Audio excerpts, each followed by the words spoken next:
Well, good morning. It is good to be here with you. One of Sam's friends, he serves on the conference congregational development team with me, and he asked me to come and hang out with you this morning, and glad to do it. All the things that he and your church have helped be a part of conference ministry, just part of our connectionalism that we get to do things for one another and with each other. And I work in the conference office now, so I don't get to be in churches very much all that often, at least to preach. So I like to take those opportunities when I can. As we begin this morning, let's start with a word of prayer. Gracious and loving God, we thank you so much for who you are and how you've come to meet us here in this moment right now. There are too many times in our lives where we find ourselves flat on our backs. But thankfully, you come and meet us exactly where we are and find a way to help us get back up again. So this morning, do what you do best and come with us and alongside of us and encourage us and stick your hand out if we need it, but get us back up again as we continue to walk on this journey of faith with you and with one another. We love you so much, and it's in Jesus' name we pray. Amen. So friends, if you're anything like me, you know that there's going to be lots of times in life where we get knocked down. And you can define that however you want, whether it's physically knocked down. I hope that doesn't happen very often, but there's lots of other ways where we are demoralized somehow, or we're blindsided by circumstances in life that we weren't expecting, and we find ourselves in a different place doing things we weren't expected to do, and it feels like somebody's run us over. Might happen physically, it might happen emotionally, it might happen spiritually.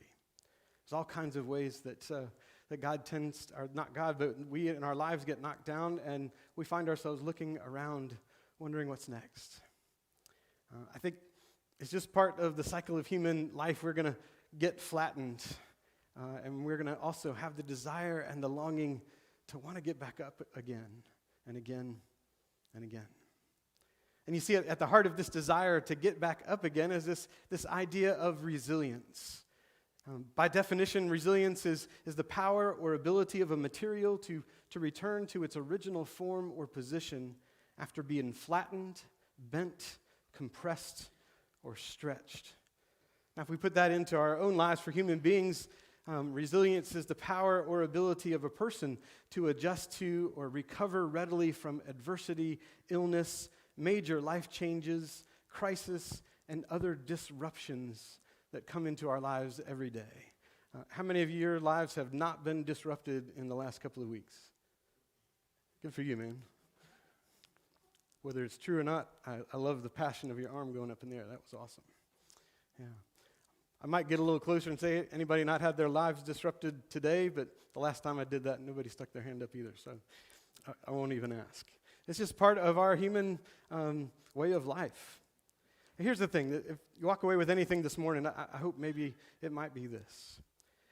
When resilience is cultivated and displayed, that is the place where hope flourishes the most.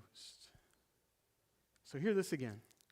Where resilience is cultivated, when we work at it, when we work at that getting back up again, and then we choose to display that, let other people in on it, not to look at us, hey, look at what I did, but at least talk about it or bring your resilience back into display for other people. It's in that place where hope flourishes, and it's not just in ourselves if we're the ones that are getting back up, it's in other people who watch you get back up.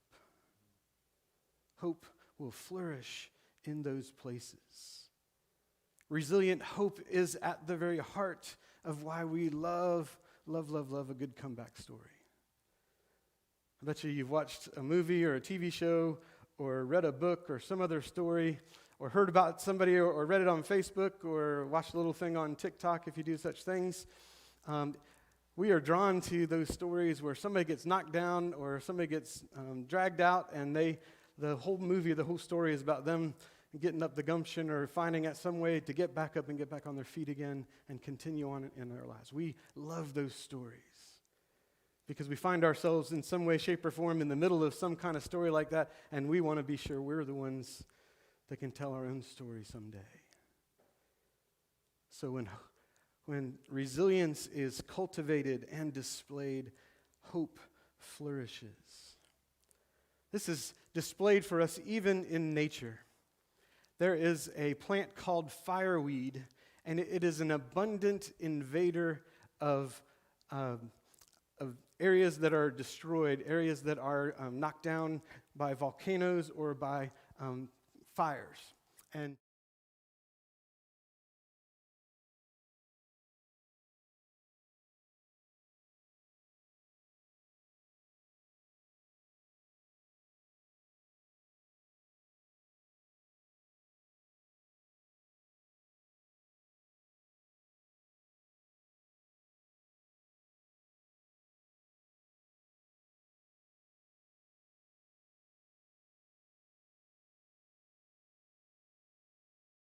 they can reproduce themselves.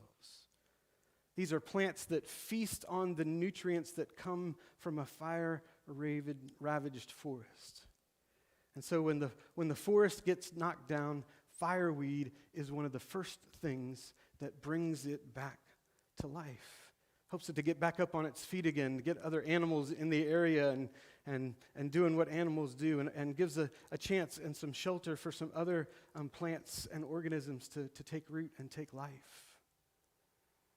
I think you and I, at times, we need some inspiration from fireweed. We need a little pick-me-up to get ourselves back up when we've been knocked down. This desire to want to get back up, it starts really, really early in life. I remember when my son, he's 23 years old now, but when he was just learning to walk, it was 9-10 months.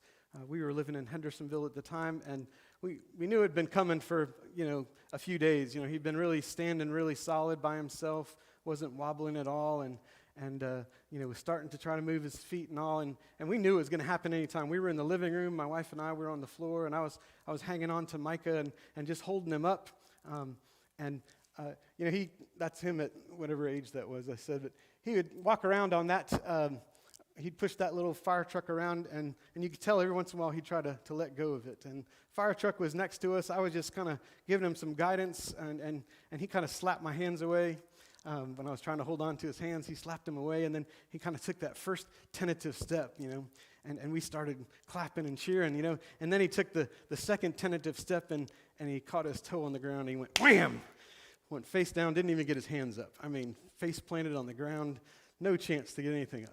Of course, there was tears and weeping and gnashing of teeth and all those kind of things.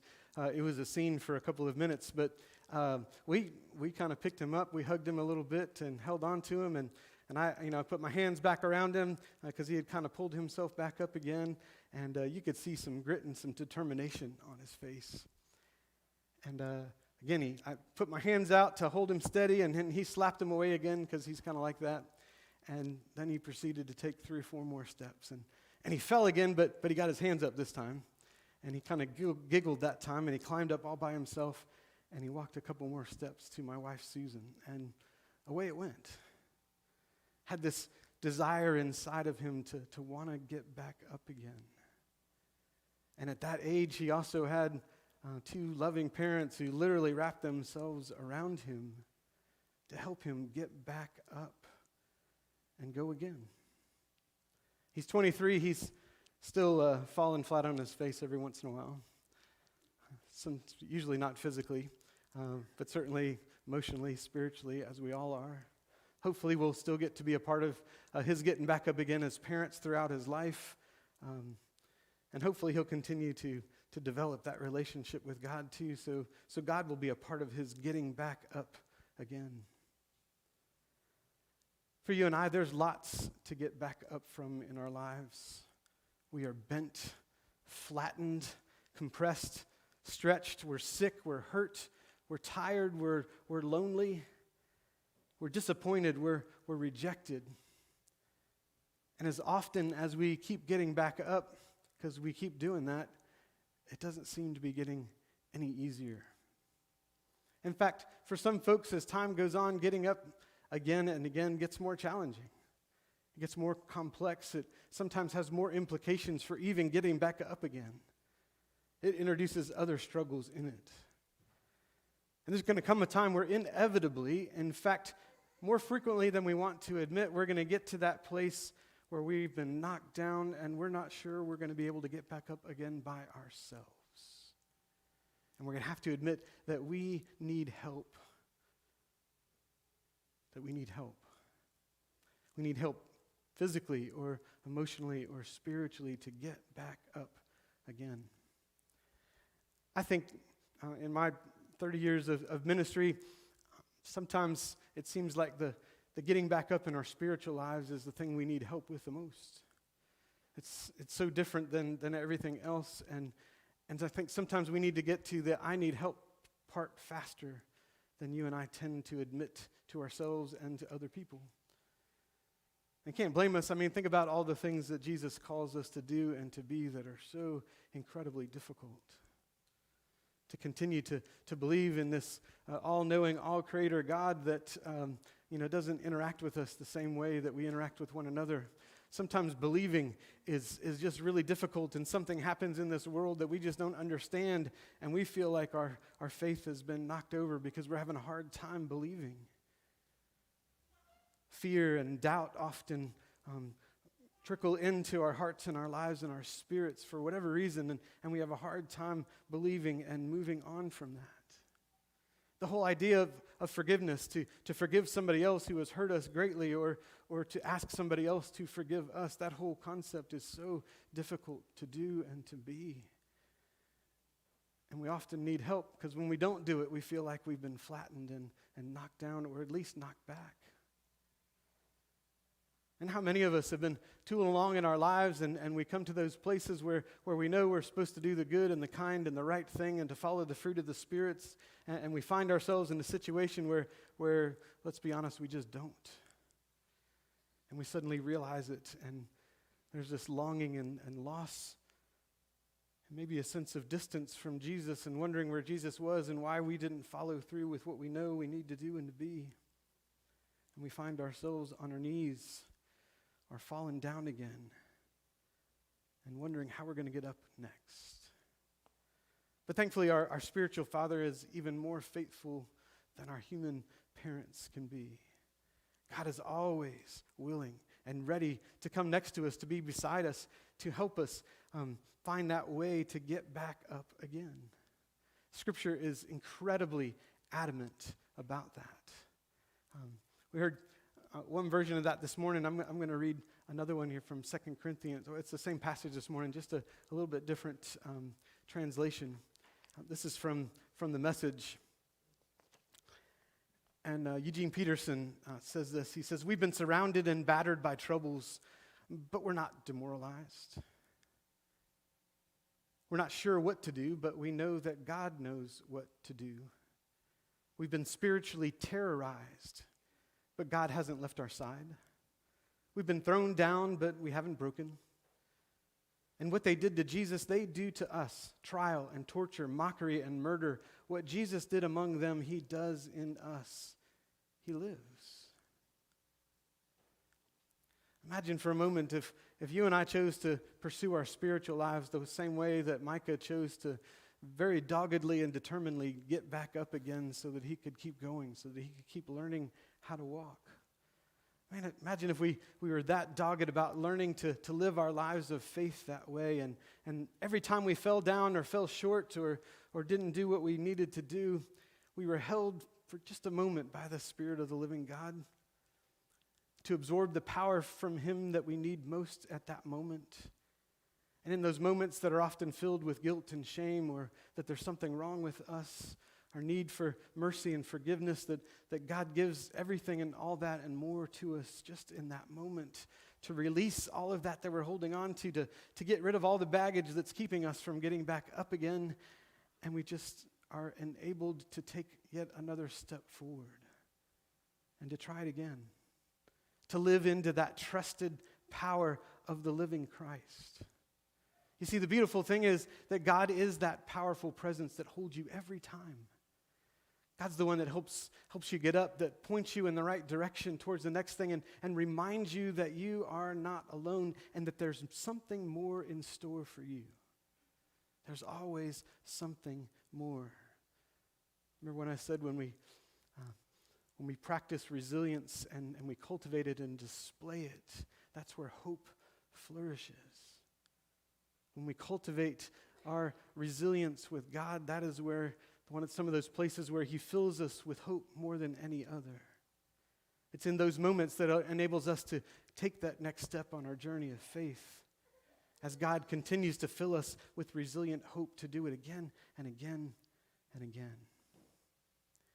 What I love about that scripture passage from 2 Corinthians, it sets up this nice little back and forth thing. We've got this light shining in our hearts that God gave to us, and then he goes on to talk about this great power. He makes it clear that this great power that we have to get up is not from ourselves. It's from God. And then he lists this whole list of things back and forth. At one point, we are pressed on every side, or we're perplexed, or we're hunted down, or we get literally knocked down. But there's always an answer for it from God. If we're pressed on every side, we're not crushed. If we're perplexed, we're not driven to despair. When we're hunted down, we're never abandoned by God. And when we got knocked down, we are not destroyed. And here's the best part. Through suffering, our bodies continue to share in the death of Jesus so that the life of Jesus may also be seen in us. You see, the power that we have to get back up is the same exact power that God put in Jesus to enable him to raise from the dead. Think about that. The same exact power that God used to rise Jesus from the dead is the same exact power that he pours into you and me to get back up again and again and again. And each time we choose to get up with the power of Jesus inside of us, we are becoming a witness for other people to fill not only our lives with hope, but hope for those around us that get to experience that miracle that can happen every single day.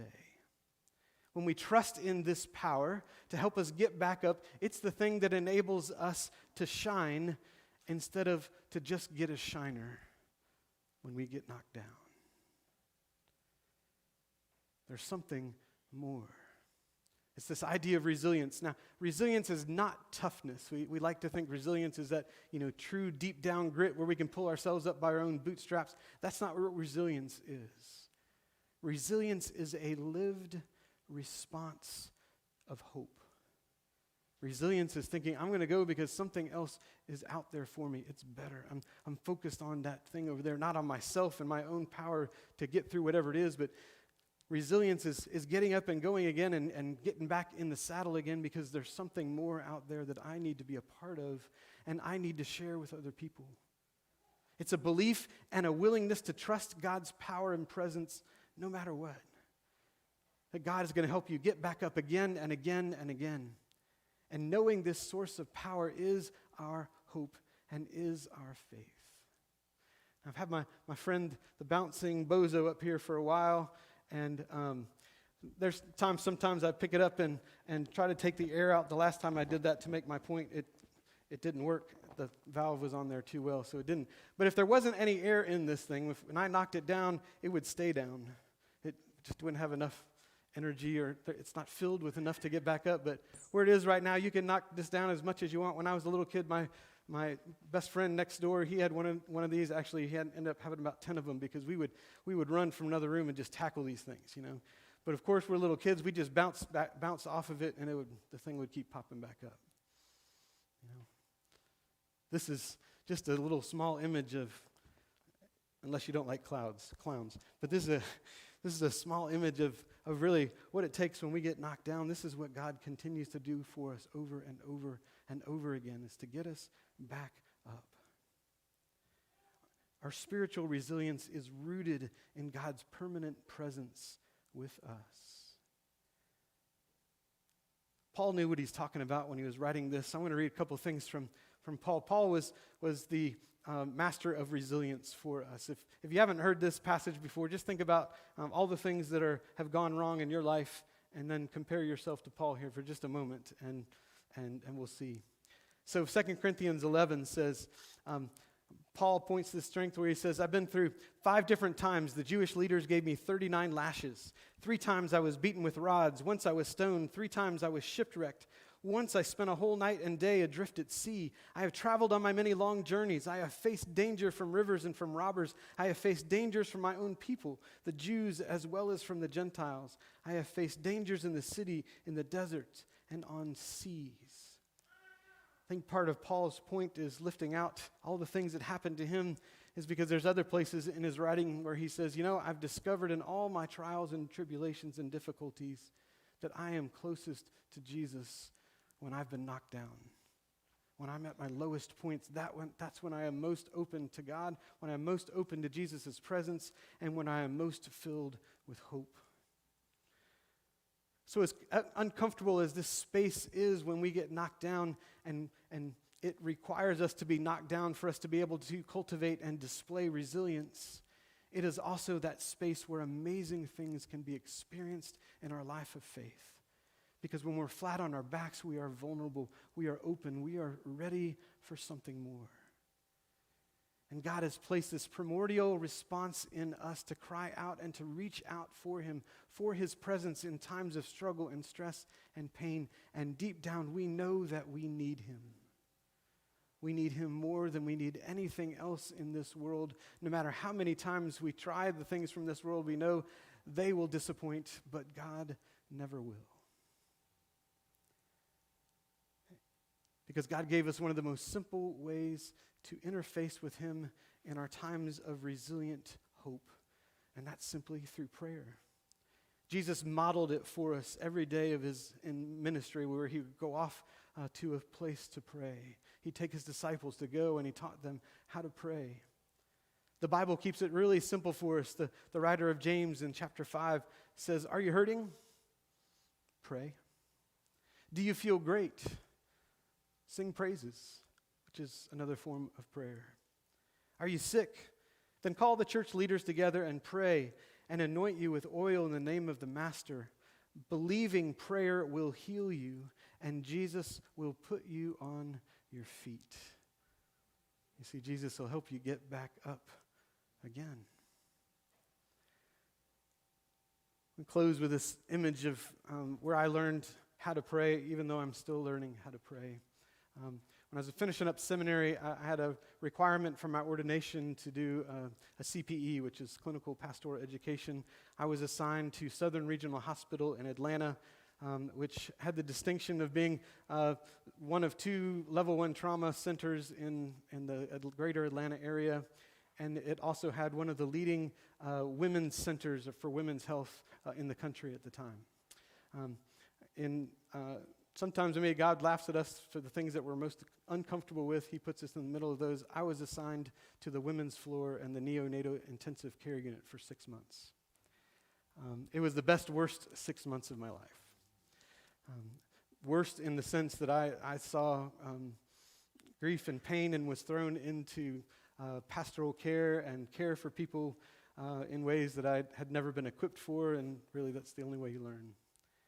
It was the best because I discovered what it looks like to have to rely on the presence of God and what happens when I learn how to cultivate and to display resilience.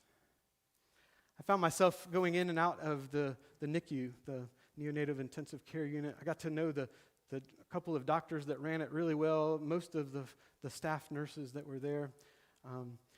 Families would come, and there was babies in the neonatal intensive care unit for lots of different reasons, but their specialty was preemies, premature babies, for whatever reason. It might be something that happened during as the baby was forming, or there was crack babies that were there that, and everything else in between you can imagine. The reason they were there didn't matter. It was just they had at any given time 6 or 8 babies in their NICU and their in incubators, and most of the babies that were born early, because they were specialized in this, some of them weighed just at a pound or a little bit less. They hadn't even formed enough for their skin to be completely solid, and so the babies couldn't even be picked up and held. They were kind of strapped to the little, when they had to move them around, they were on a little kind of mini stretcher, but parents couldn't touch their kids for several months.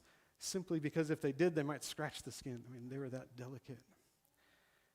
I saw grief and pain. I saw babies die. I saw a few babies that from the time they came in as a preemies to I walked the families out the hospital door when they went home several months later. I baptized my first baby in that NICU, and he died an hour later. What I discovered, though, in the midst of all that, was that there was something else I needed every time I walked in the door. There's something that I didn't have that I needed to tap into because I was getting knocked down. My emotions were being ripped up from one side to the other. My spirituality was taking some test drives, and I was coming up short on some things that I didn't understand. What I found myself doing was every time I left the NICU, I started knocking on the door frame. I pull the door open and I knock on the door frame. And for me, that was just that signal, that little tangible reminder to lift everybody up that I was just with in prayer. And as I was walking down the hallway, I would just tick them off in my head. But that knocking on the doorway was just a reminder to me that I needed not to tap into something more than myself. I'd love to say that my prayer life took off and flourished, but as I said, I'm still learning how to pray 30 years later. But I know that in those moments, knocking on the door was some of my way to help recognize that I needed something more, and God was going to teach me what it looked like to get back up again and what it looked like when I chose to get back up with Him. You see, resilient hope is God's gift to us, and it comes to us in God's presence. What we're invited to do is to submit to it, to trust it, to turn to it, to allow God to be faithful to us, to seed us with that resilient hope that we need, that gives us that desire and the understanding that there is something more than this. And God is faithful and true. And every time God does come alongside us and picks us back up, we get an opportunity to be thankful and to celebrate with God every time He gives us the power to do exactly that. When you get back up and God's done some with you and somebody else asks, man, how did you do that? It's a great time for you to display that resilient hope by simply saying, man, I couldn't have done it by myself. Had to be God. 2 sentences, a sentence and a half if you put a comma in between those. That's pretty easy to display, isn't it? In the midst of this, prayer can drive us to the living God with the same power that Jesus was filled with to rise from the dead. It's a source of resilient hope that you and I live and breathe with every single day. I want to close with a song that I think is a song of resilience, and it's a statement of faith to say that I want to get back up again. It's a song called I Will Rise, and we're going to sing it. I invite you to sing along with us if you want to. More importantly, I invite you to let this become a prayer for you. And for you right now in this moment to name and claim something in your life or in the life of someone around you who's close to you that's been knocked down and needs to get back up again, that needs a prayer of resilient hope, that needs somebody to display and to share and to help cultivate resilient hope. Because God will not let us go. God will always, always, always respond. When we call out His name, He will come alongside of us. He's already overcome everything, and He gives us the power to rise back up again and again and again. So I'm going to begin with a prayer and then we'll head into the song. This song is a prayer for me. I hope it's one for you too. And invite you to sing along as a prayer, or you can just listen and let it become a prayer for you.